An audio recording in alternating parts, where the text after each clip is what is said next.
Hello and welcome back. Now, you may have heard interior designers talk about the importance of a mood board when creating a space, but did you know that you probably have one at your fingertips already? It may be installed on your phone. You probably already have an account, and that is Pinterest. Pinterest has added this new feature, which if I go here and click collage, you now have the ability to create a mood board yourself. You're then taken to some inspiration.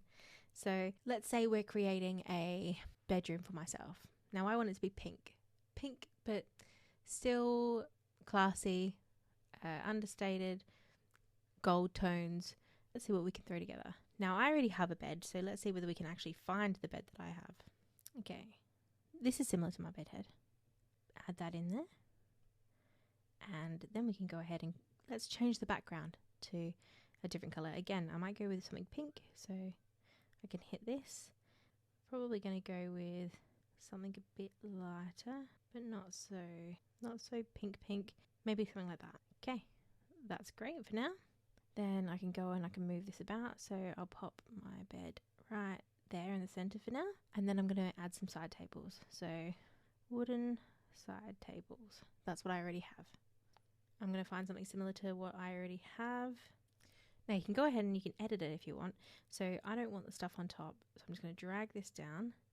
So then it then highlights more of the shape of the outline of the table. I might also add the erase button and just erase between there, just to make it a bit nicer. And then add those in. Now, you don't need to have them next to the bed. You can place them up here if you like. And then I can go in and I can also duplicate that. So adding 2 tells me that I need 2. And then I'm going to go ahead and find some lighting. So I might like some wall mounted sconce. So let's look for something a bit fun. Yeah, I quite like that. That is a bit floral, a bit fun, but also quite functional. You can retract that out and use it to shine light on things that you're doing. That could be really nice. So let's pop again 2 of those. So we'll duplicate that. But I'm going to change the size of it a little bit so it's a bit smaller. Put this one here and then this one over the top of it. Now, I might also like a rug. A rug would be great. So let's go for pink rug. Okay. I'm not going to go for anything too intricate because the app might not cope very well with it, and it doesn't cope very well with intricate patterns. So although we might like something that's a bit more of a scalloped edge, it might not like it itself. So let's pick this, see how it goes. Okay, it's gone around that nicely. And so we can add that in.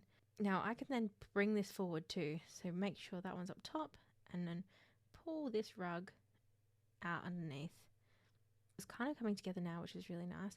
We might again want to pull that to the side and bring some of this forward and pop it down here. So it's pretty simple to use once you get the hang of it, which is quite nice. Move these up here. And then what else would we add to a bedroom? Let's go with a dresser. Now I might like a wooden dresser, I think. I do really lean towards mid-century furniture. But let's go for something a bit more like... Let's go for something like this. In there, it's feeling a bit heavy over this side. So what I'm going to do is I'm going to swap these to over here and place this up the top here just to balance it slightly. Then I might also just find a small lamp. That's so fun. And now, is it perfect? No, not exactly. But it's a good representation of what my room could look like if I add these pieces. It's also quite helpful to just visualize. So I know by looking at this bed here is not my bed. It isn't the correct color. This rug would go nicely with my actual bed. This footstool, maybe not.